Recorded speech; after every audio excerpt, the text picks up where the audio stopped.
to solve for theta, let's solve it like a normal equation. Try to get the trig function by itself. So we get negative 7 secant theta equals 7. Then divide both sides by 7. And then we could rewrite secant in terms of cosine, because secant is just the reciprocal of cosine.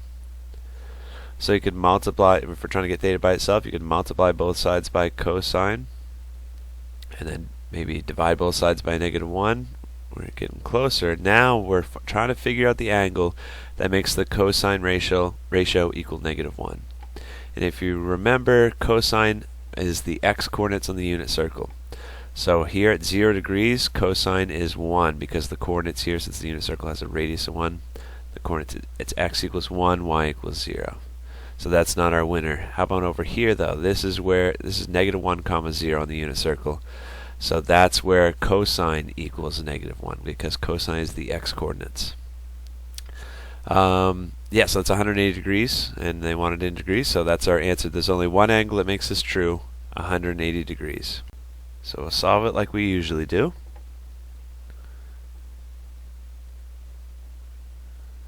So that gives us -16. Divide both sides by -8 square roots of 2 to help us get cosecant by itself. So -16 divided by -8, that's going to give us 2 over the square root of 2. Just note though, that's the same as 1 over the square root of 2.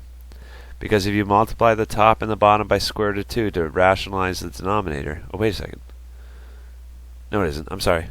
I'm thinking ahead. When we use the reciprocal, that will be 1 over square root of 2. Sorry, so this is where we're at. If we want to put it in terms of sine and cosine, cosecant is 1 over sine. So we'll multiply both sides by sine. And then we have to multiply both sides by the reciprocal.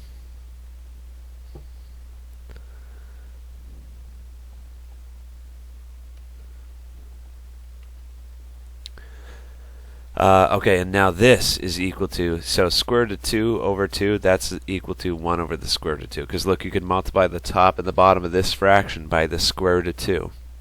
And it gives you this over here. So we'll want to keep that in mind. Because now to figure out where, oh actually, we don't need to keep that in mind. Because look, square root of 2 over 2, that's one of our special triangles. There's two special triangles, the 30-60 triangle that we memorize, built in the unit circle, and then there's the 45-45 triangle.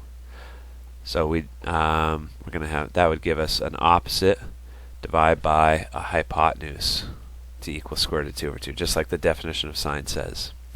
So let's draw where sine is positive. They're all positive here. Students' sine is positive here. And we need these to be 45-degree reference angles. So in our final answer in degrees is 45 and then 135. Or in radians, 45 degrees, that's pi over 4. Remember the quick trick to convert from radians to degrees is cut the pi out and multiply by 180. And then this one over here is going to be, it's just shy of a full pi. It's 3 pi over 4. And you can check that too.